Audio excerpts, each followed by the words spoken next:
Good morning, everybody. Welcome to the Daily Huddle on Tuesdays with Tara and I, where we talk about everything to do with relationships and communication. And we've got an exciting topic and a couple of guests today. So I'm going to turn it over to you, Tara, and let you get started with how do you earn a seat in the boat? Thank you, Catherine. I am so excited for today. I'm going to make this introduction short so we can give all our time to these gentlemen. We're going to talk today about tenacity, grit, strength, and especially trust. So if you like the idea of testing these traits, you might consider entering the Texas Water Safari. This is a race where you will have 100 hours to travel 260 miles, mostly by boat, some by foot, in the Texas heat, accompanied by mosquitoes, gnats, gar, snakes, alligators. Imagine trying to paddle for 4 straight days through treacherous, unpredictable, downright dangerous river. There's no time to sleep, barely time to eat, and you'll need to paddle through the night, often in total darkness. You'll suffer from blisters, muscle depletion, dehydration, sheer exhaustion, even hallucinations. But the race isn't just about a physical grind or a threat to your safety. It's also a mental battle with fear, doubt, regret. It's as if you are earning the right to believe in yourself. Today, y'all, our guests are twin brothers, Tyler and Porter Robinson. Last year, these brothers competed in and finished the Texas Water Safari. And in doing that, they learned a lot about character and what trust in a team really means. So I am so excited to have y'all here. Let's dig in. Welcome, Tyler and Porter Robinson. Well, thank you. Thank you, Tara. Appreciate having us. Yeah. So, part of me just wants to listen and hear all about the suffering. But I do want to ask a quick question before you dig in. Now, I know Porter has done this 4 times, so he's like on an insane level. But tell our listeners what you win if you complete this. You win a patch. You win the first 15 teams to finish. There's no money. There's nothing like that. But the first 15 teams to finish get a plaque. And if you win your class, there's 6 different classes. If you win your class, you get like a cup that has the names of everyone else. They've been doing it for 60 years now. So the names of everyone else that's ever done it. But yeah, everybody else gets a patch, and you just get a patch and a laurel and a hearty handshake kind of thing, So yeah. So I asked Porter, why do you keep doing this? And he said, because nobody can call me when I'm on the river. Well, it's true. Yeah. There's more to it. So tell us about your experience and what you've learned, guys. Yeah, I think if you get back to it, we were really trying to figure out, okay, how do we talk about the Texas Water Safari? And then how do we talk about how it relates to the people that are a part of your group, right? How do we relate it back to leadership? And Porter and I have a very unfair advantage when it comes to trust. We spent the past 45 years, 9 months together. We were a single cell that split. We are best friends. We share basically every life experience until you're about 16 years old. Then you kind of take your own path a little bit. While we look a lot alike, and our personalities are very much the same, there are differences between us, right? So we've got an advantage on most people when it comes to trust. But when we talk about trust, before we got in the boat, he and I both decided, hey, look, man, we're in this together. We are going to be, a team that works together, and we set a couple of ground rules for how we communicated, and we set a couple of ground rules for, when things get bad, this is what we're going to do. And so, Porter, I don't know if you want to kind of add on that a little bit, but yeah, well, I mean, when we're talking about trust, obviously, like Tyler's saying, he and I, we know each other so well, but trust, you got to really get to know that person. We talk about being interested or being curious in that person, asking them, because everyone wants to be known. Right. Everyone, even people who don't want to be known, want you to know that they don't want to be known. Right. I mean, so everyone wants to be known. So Tyler and I, we were really like Tyler said, but not everybody's trying to paddle 262 miles. Right. I mean, you're just trying to get a project done or things like that. But it all starts with trust. And, how do you build that trust? Asking questions, talking with somebody, knowing when to push and when not to push. And what we want to talk about is kind of the fruits of that. But how do you build that? And a great example for us is in this race, you have bank support. So you have people that bring you ice and water. Obviously, you need those things. Sometimes they're able to bring you food. So I really trusted. So we asked if people that we really trusted or that I really trusted because, and so Ken Shaver, who was an older football coach and a great friend of mine, came in and I trusted him because of the experiences that he and I had had. But he had to kind of earn Tyler's trust during the process. It's just kind of being interested, being curious, asking those things, taking that initiative because everybody wants to be known. And so, but you got to build that trust first. Yeah, and I remember too. So Ken was our captain, right? So just to clarify things, so captains are allowed to come at different checkpoints and give you water, ice, and maybe some food, and that's it. That's the only thing they can give you. And so Ken was a person that had done the Texas Water Safari with Porter in the past. And so one of the things we did before the Water Safari is to build trust, we went out with Ken and had dinner. And I wanted to learn all about Ken. I wanted to learn about his family. I wanted to learn about his wife. I wanted to learn about his background, the things he had done, his experiences on the river, things like that, because he and I didn't have that level of trust that Porter and I had. And then there was a point too at the beginning of the race where we actually, 10 miles into the race, I don't know if I'm getting ahead of myself, but 10 miles into the race, we actually tore a hole in our carbon fiber boat, right? So this is a boat. It was how long was it, Porter? It's about 25 feet. So it's a really long boat. It's really skinny, speed. Really wobbly. So just to clarify, it's just the two of you in one boat, correct? Nobody else. Right. All right. Yeah. And you got a hole in it? We got a hole in it 10 miles in. So it was the longest the river had been in 50 years, Porter? Yeah, it was the lowest the river had been in the 50 years, and I guess 60 years, the 60 years that they've been doing it. It was the lowest that the water levels have been. And so you're going through rocks and other things. And so you see these pillows or you see these rocks just underneath the surface of the water. And you don't see them till you get right on them. And that rock hit our boat and put a hole in our boat. Yeah, this was 10 miles into the race. So 10 miles into the race, I look down and I go, man, there's water coming in this boat. What's going on? And Porter goes, oh, crap, I think we got a hole. Because he was kind of sitting in the back. And he's a bigger guy, right? So he was sitting in the back. So the boat was tilting that way. And the water was coming back to him. And we were just chunking out water. And I was like, oh, man. And then took 10 miles, right? Literally the first 3 hours into a 100-hour race, we met our first obstacle. And I think that's another piece, too, is once you have trust inside of a team, once you get into these difficult situations or these obstacles, right? Because I don't know if you've ever been a part of, project management or you start something, man, you're excited about it. There's new energy. There's things going on. And like Mike Tyson said, everybody's got a plan until they get punched in the face, right? And that was the first time that we got punched in the face. And that pole, we pulled over and we got out and Porter looked at me. And I remember Porter said, now listen, buddy, we got a decision to make right here. He was like, we can quit right now. And there's no one who would judge us for quitting. Everybody would say, man, what bad luck. You got a huge gash in your boat. Or we could fix this hole in the boat and we could keep going. And all I could think of was the first 10 miles in, how hard it was. And I was just like, oh crap, man, this is going to be a tough thing. It would really be nice just to quit right now and go have beers with Porter. But I thought to myself, like, wouldn't it be so much better if we solved this problem and then move forward and went to our main goal, which we had. And so I think too, we're trying to relate this with some people on this call, they're leading a team.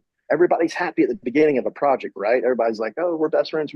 Then adversity hits. And then once that adversity hit, we had to make a decision. And quite honestly, we had to invest in that. That took a lot of time for us to clean off the boat. You've got to put, acetol or a type of alcohol on it to make sure that the glue sticks. And then that guy that built that boat, what's it called, Porter? Flex Seal? Yeah, flex tape. Yeah. Flex it. That stuff works. That is legit. If you have an opportunity to buy stock in that company, Flex Seal works. So we basically put a huge piece of Flex Seal tape on the boat and we had to keep fixing it. And I don't know, should I mention the Flex Seal that we got later from the team, Porter? No, you shouldn't. Okay. So anyway, we fixed the Flex. So anyway, what I'm getting at is we had this 10 miles in, right? We got a huge hole in our boat. We fixed the hole in our boat. And then, but that also, Porter, what did that put us in? What situation that put us in time-wise? So you have 100 hours to finish the the race. However, there's checkpoints because there's not enough resources, not enough volunteers to hold the entire time, those 100 hours. So it's really hard. The first couple checkpoints are really hard.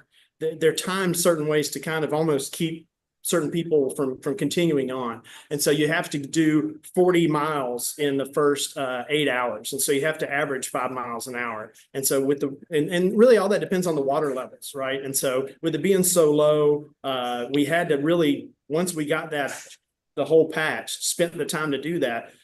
Our team captain, Ken, was saying, hey, you guys got to hurry up and get to what we call the Luling checkpoint. And that's the big cutoff checkpoint. So we had to make a decision, right? Not only just to spend the time to fix that problem, but we also had to make a decision because as well as we did fixing it, as great as flex tape is, there was still a little bit of water seeping in. And we couldn't spend any more mental capital on the problem. We had to spend mental capital on the goal and the solution. So we had to say, hey, let's forget, we addressed what happened, right? We didn't pretend like it wasn't there. But then after that, it was, hey, we got to get the Luling and it's time to go. Yeah, we're not going to complain about this, but we were goldfish, right? Goldfish has a 8-second memory span. And that's really what we did is we just decided we're on to the next one. And then the next point was how far down the river, Porter? You want to talk about Gonzales? Yeah. So the way the river and the race, Tara and I talked about this a little bit, is that the first day, it's like the Tour de France. There's people going, yay, there's bells ringing, there's people that are super happy because every 5 miles there's a crossing, right? There's a road, there's something else, there's a crossing. But then that first whole day, it's fun. And you're like, man, this is fun. We've been training so hard for this. This is fun. And you're getting after it. And then you go through the night and you wake up that next morning and you're in this little town called Gonzales. And we didn't really wake up the next morning. We just kind of paddled through and then the morning came. So when you get there and there's nobody there and you're just like, well, what happened? And so everybody else went home because they're smart, right? They're not in a canoe trying to do 262 miles. And so, but that next day we woke up and there was kind of nobody there. And that was kind of another kind of adversity, but it also was, we had to be, it led to some motivation. And Tyler, did you want to? Yeah. When we got to Gonzales, I was done. I was spent. And one of the things that I didn't do, so anytime there's a problem, right, it's either a process or a person, right? If you think about business, right, you've either got a process problem or you got a person problem. And at that point, Porter had a person problem. And the reason why is because I had made a poor decision. I'm on medications that help me to regulate who I am as a person and all that stuff. That's another podcast that we can talk about too. But I had actually missed some of my meds. And so in that moment, I was way down. I hadn't eaten. I had no idea what I had really gotten myself into. And so Porter he had a person problem. And so we had to address a few of those problems with me. And then quite frankly, Porter had to basically look at me and say, look, again, it's your choice, right? You bring value to this team. This is the way we are. And because basically we were at mile 80 at that point, Porter. Is that 82. Right? Yeah, 82. So I said, and then I go, well, Porter, okay, how many miles are left? And he goes, 182, Tyler. And I was just like, and I looked at him like, oh my God, how are we ever going to accomplish this? I am spent. I am done.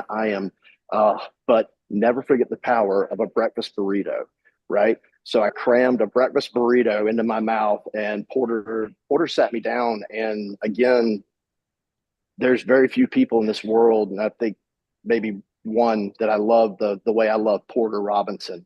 And so again, you're not going to find love with the people you work with. You're not going to have this level of trust.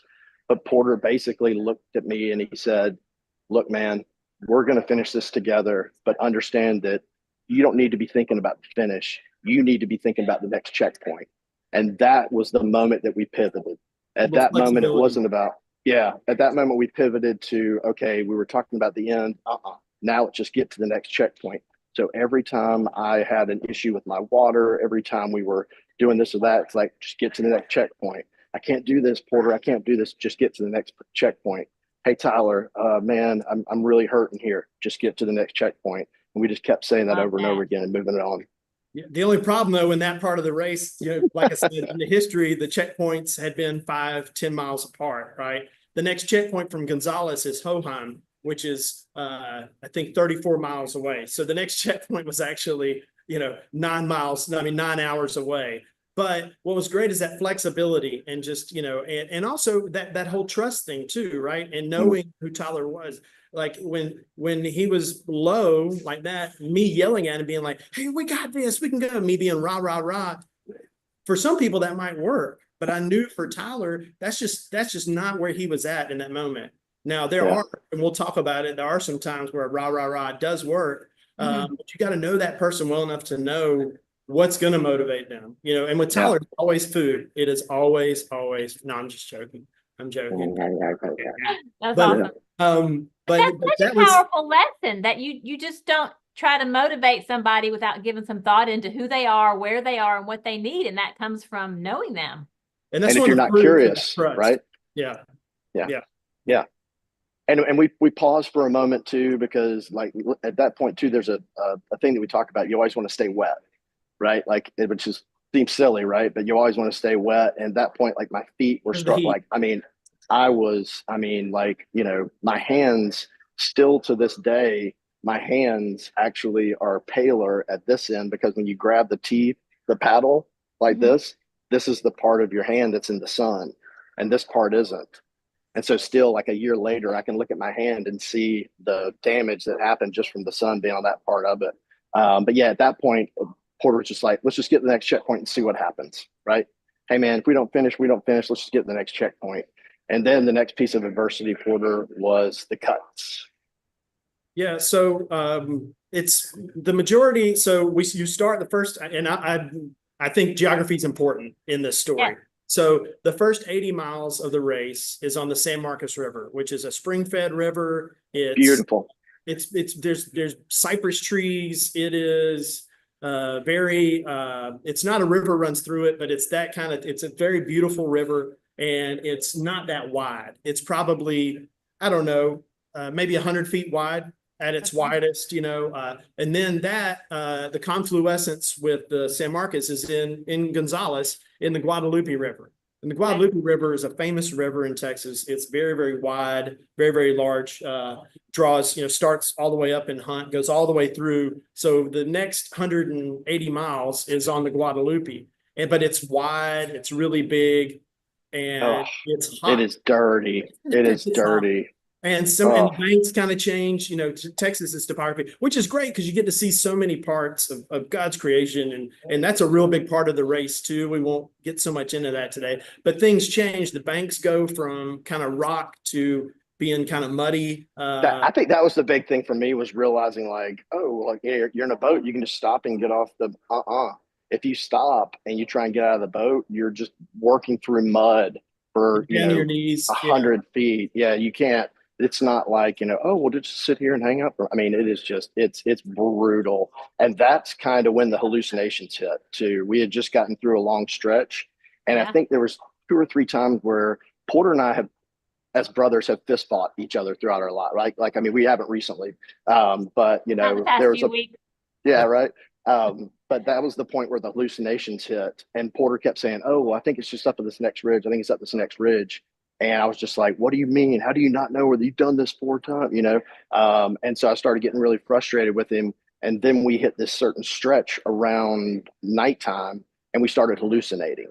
And when I say hallucinating, so the way hallucinations work when your body is in that situation is that, think about your brain as a file folder, and you're like, telephone, charger, computer, Porter, Tara, and then when your brain gets to that point, it's like clown, clown, clown. So everywhere I looked, I saw a clown.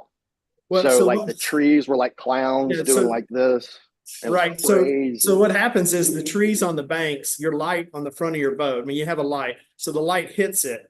And so, and then also in May here in Texas, silkworms start making their nest in these trees. So you're seeing the trees and you're seeing the webs and your light's hitting them, and these little patterns turn into things as you hallucinate. Okay. And so, you're in trouble. They say there's 3 different levels of hallucinations. There is when you see it, that's one. When you start hearing the hallucinations, that's two. But when you start interacting, when the hallucinations start changing because of things you say to them, that's when you're really, really in trouble. So that might sound weird to somebody who's not done the race before. But where I know I'm in trouble is I'll see different faces and different clowns like in the side. It looks like almost like you're going through like a Mardi Gras parade. And I said that to you. Remember, I was like, Porter, are we in and then you just went, we're in an amusement park, but you didn't say it like that. You said it in a different way. But yeah, I mean, literally, so everywhere I looked, it was just clowns. And it was really interesting that we both saw the same thing,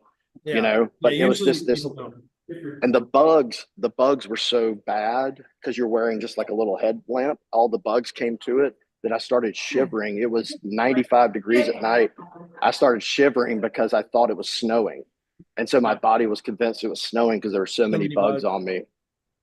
Yeah. And that was really, at that point, I was like, we have got to stop because we actually turned our boat over twice in that stretch because there's rapids in certain aspects, right? So we turned our boat over and everything came out of the boat.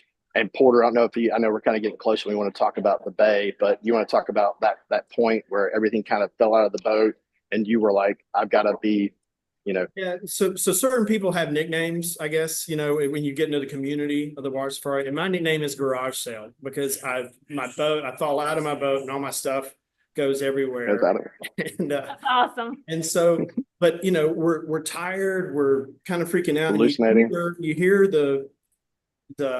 you hear the rapids, and then you go over and your boat flips over and there's this pitch black dark and dark. And maybe you didn't have your light on you. And so you're looking around, but you're in the water, right? And just this fear grips over you because it's middle of the night, you're super tired and you're like, oh no, what are we going to do? And we even were behind one team and they were yelling, our race is over because they had fallen out and lost a whole bunch of their gear. But you have to decide in that moment, hey, I'm scared. So and then you have to have the discipline to be like, no, what's the next step? And this kind of goes back to that, making it to the checkpoint. It's like, hey, stand up. So then you stand up and you realize, hey, okay, I'm okay. I haven't been pierced by anything, okay, next step, where's Tyler? Next step, where's the boat? Next step. I'm down the river going, and he's like, stand up. So, but it's taking that next step, which sometimes seems impossible. I mean, and we don't even have to be talking about like a boat race. We can it's sometimes just opening your eyes and being like, man, put your feet on the ground. Let's go. Take that next step. And sometimes that's tough in real life. That's just really tough. But that's what's so great about experiences like this is that it amplifies all of that. And so it was like, okay, now we grab, but you can't. And the whole time you're doing this, there's a thought in your head, oh man, now we're good. Our race is over. All this hard work, our race is over. But you got to say, hey, tell that guy to be quiet for a second because I got to find this flashlight. I got to find this water jug. I got to find Tyler. I got to find our boat. And thankfully, we were able to do that 2 or 3 times. And then you take a sec, you got this, and Tyler goes, hey, we got to get to the next checkpoint. And then we'd get in and we'd go. And another thing, like we talked about, we had to forget about that. I mean, like I could say, man, that was kind of crazy, wasn't it? But we had to forget about it. And then let's move on. What's that next step? But with the river, it gets really wide, but there's so many trees falling into the river that you come to a place called the log jams. And how I explain it to people is, you remember that scene from Star Wars where they were in that junk? They were on the Death Star and all the junk was like floating around in the trash compactor. Does anybody remember that? Well, you're asking the wrong person. Most people, I'm sure, remember it. Does anybody else remember this? Anyway, it's like that. There's so much trash floating around in it, and there's so many logs that are down in it. You can't paddle over it. So you can either walk across it, or you can take what they call the cuts. And so the cuts are these small rivers, small creeks, really, that have gone off the main river. So you can go around the log jam, and you can get lost in there. Some of them take you back to the beginning. Some of them, and so So at the end, and it's almost at the end. And so we've been awake now for 70 hours and I don't know which left or right to take because it looks totally different because they had drained and so I don't know, Tyler, if you want to talk about what you. Yeah, I was just like, how can you not know? Like, why didn't you write this down? This is so important. How could you screw this up? I mean, just screaming at him. And I'm in the front of the boat. So he's just like, doo, doo, doo, like in the back. Like, I can't really see him, And then we get dumped out and we come up on this log jam and it's nighttime again, right? We've been paddling all day. It's nighttime again, and I am, again, just broken. And we get this log jam, and we knew after the fact that there was actually a way through it. We just couldn't see it because it was dark, which is another metaphor, right? About like just things you can't see, right? And so anyway, we had to scale up. Imagine, so I'm in a boat in the water, right? There's a 6-foot cliff like this, and we got to get our boat out of the water. We've been paddling now for 80 hours, right? We've got to get our boat out of the water and take it up beside the 6-foot cliff. I am a mess. And Porter knew how to motivate me, right? You got to know your team. You got to know how to motivate. And at that point, Porter goes, man, I fell out of the boat 3 times trying to get up this cliff because I couldn't. I was like grabbing roots trying to get up it. And Porter goes, man, what would you do if River were here? Like what would you do if your kids were here? And then he was like, man, look at those people over there. They're laughing at you. There wasn't a person within 40 miles of us. But Porter was like, man, those people are just laughing at you, man. You think what are you gonna prove those people wrong and get up there or what? And I was like, I can do this. And I just climbed up and we got that boat up and we made it to the top there. Porter pulled off his shirt and he goes, hey, I think a bug bit me. Is there anything on my back? And he literally had 100 bug bites and 4 like huge spider bites on his back. And I was like, nah, man, I think you're good. I think you're good, right? Because I didn't want to get into that with him. But Porter looked at me and he goes, hey, man, we can quit right now. That's perfectly fine. He goes, but we got to spend the night here. Nobody's coming to get us. And I was like, on to the next checkpoint. And I don't know how we made it. I don't know how I made it back in that boat, but I made it back in that boat. And then we paddled to the last part. And I don't know, I think we're almost at time, but I think it's important that we kind of chat about the bay a little bit. Porter, you want to talk about the entrance to the bay and what that means? Well, so the last 6.5 miles of this race is open water. It's on the bay. Which you can get a glass bay and paddle right across, and it's great. Or you can get unfortunately, but 17-mile-per-hour winds, 4-foot waves, and I told what we got. I said, "Hey, man, it's going to be a fight. You're going to feel like you've been in a fight. Let's go." And it is. You kind of attack these waves, and so, but at that point, we had decided and we had verbalized to each other, hey, when we get to the bay, there's no quitting. It doesn't matter if we run out of time. It doesn't matter if we break our boat in half. So essentially to finish, you just have to cross the finish line with the number that the piece of your boat that the number was on. You can like, so if your boat breaks in half, Wow. And the bay itself it's not a lot like South Carolina. The bay itself is probably most of it's 3 to 4 feet deep, so you can kind of walk in parts of it. But we had verbalized to each other, we are not going to quit. If we make it to the bay, nothing, we can't quit. Okay. But that adversity, the boat sank because I had messed up and not put the rear hatch on properly. So our boat sank. We had to pull that out. We had to fight these waves. We had to fight all this stuff. We started in the middle of the night because with no lights because we were running out of time. We wanted to finish. And so, but and I think that's another great point too, is that like I was mad at all those things and we were mad at all those things. But another thing that builds trust is having a common enemy, right? It wasn't Porter. It wasn't the boat. It was that damn river and it was that damn bay. And it was those waves that just kept crashing over us because we made it across and then we tried to go into open water and we just kept getting hit and taken off. And then eventually we had to actually take our boat to where we could walk and we picked up the boat. And I'll let you talk on this too, Porter, but when we picked up the boat, who's that, Tara, who's that guy that married the Spanx girl? Oh, I don't know. He's a runner. I hate David Goggins. David Goggins. See, no, that's David. No, it's not David Goggins. But anyway, he lived with anyway, so he's got this thing where he's like he and this other guy, they say they don't get tired. We don't get tired. And so when Porter and I picked up that boat, I looked at Porter and I was like, what's your last name? And he goes, my last name's Robinson. I have chills. Oh. And I said, you know what your superpower is? And he goes, what? I go, Robinsons don't get tired. And he goes, "You're right. Robinsons don't get tired. We don't get tired." I can see the finish, 10 miles away. We pick up that boat and we just start walking. And everybody that passed by, I've got, "Porter, what's our superpower?" And he goes, "We don't get tired," because there's power in the spoken word, right? There's real power in that. And so we just kept yelling that out loud, like, "I don't get tired. I don't get tired." And then we finally made it to a point where we could put the boat back in the water. And I go, "Hey, Porter, man, I don't get tired." He goes, "I don't either. Yeah, I don't get tired." I go, "But my back doesn't work." And he goes, and I was like, "And I can't get back in this boat." And he goes, "Really?" And I don't remember it happened this way, but I'm gonna tell the story like it happened this way. He goes, "Put your hands like this." And I go, "Okay." And then he rammed a paddle right into my chest and I fell over into the boat. And then he took the paddle and pushed me over so that I'm over on top of it like this, paddling like this. And that's how we finished. Was me hunched over like that. And just and actually I remember telling Porter, I go, "Hey man, we're at a point where we kind of got up on a little bit of a beach and we were 2 miles from the finish. Like you could see the finish. We were short there." And Porter goes, and I go, "Hey man, let's just walk it in." And Porter goes, "I ain't walking this damn boat in." And so we finished in the boat, paddling in, and it was amazing. But the bay was really where we got into a fight. And we had to forgive fast, right? Like it's not even about, like, you can't hold on to these anger. Like it wasn't Porter's fault. It was the river's fault. And the river was my enemy. My goal was to finish. We were going to do it together.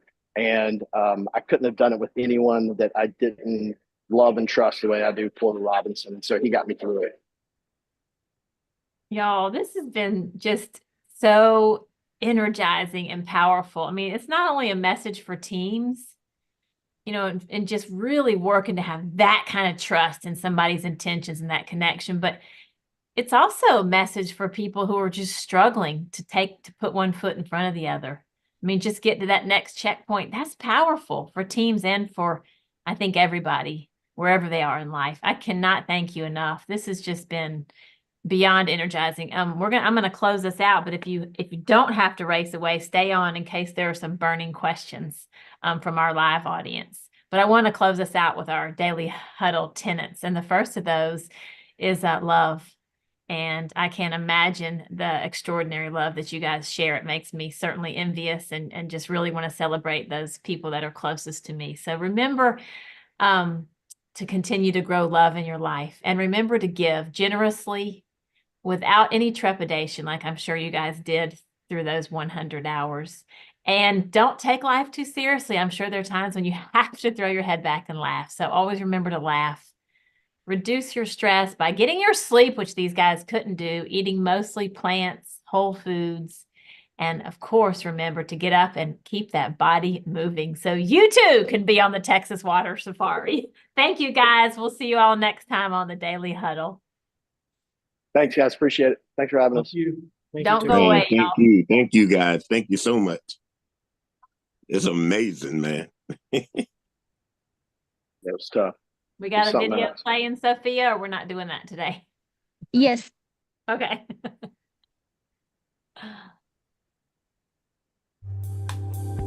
There we go.